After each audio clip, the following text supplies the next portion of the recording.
पुनर्मूषको भव अर्थात फिर से चूहा बन जाओ। ये संस्कृत की बहुत ही प्रेरक कथा है जिसे मैं आप सभी को हिंदी में सुनाती हूँ। एक बार एक ऋषि की गोद में डरा हुआ चूहा आकर के बैठ जाता है।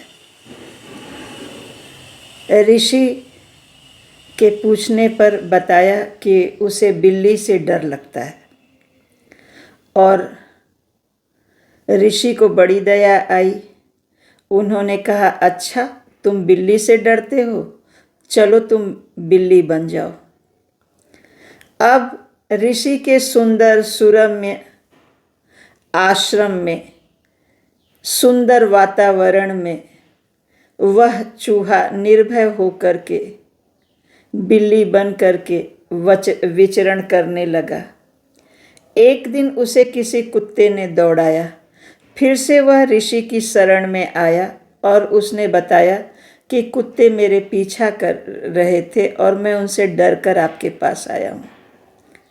ऋषि ने पुनः कहा, अच्छा कुत्ते तुम्हें डराते हैं, चलो तुम कुत्ता बन जाओ। वह चूहा कुत्ता बनकर बड़ा प्रसन्न हुआ।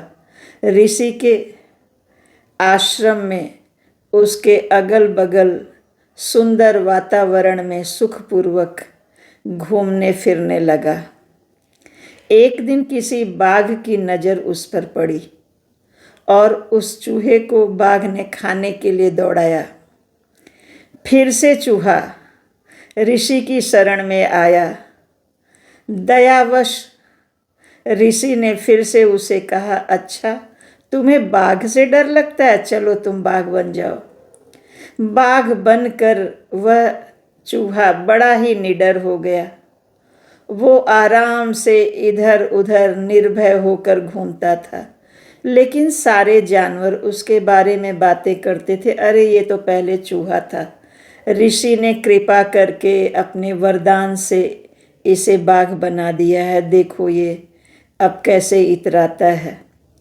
चूहा जो जब भी ये सुनता बाघ बना हुआ चूहा, उसे बड़ा बुरा लगता।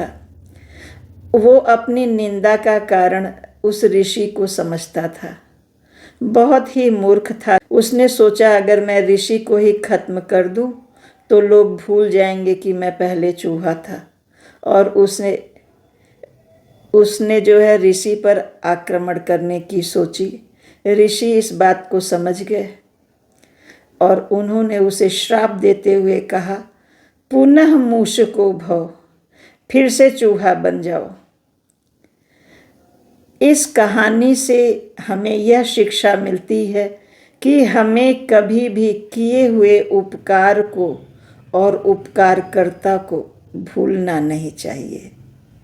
हमें उनका ऋणी होना चाहिए।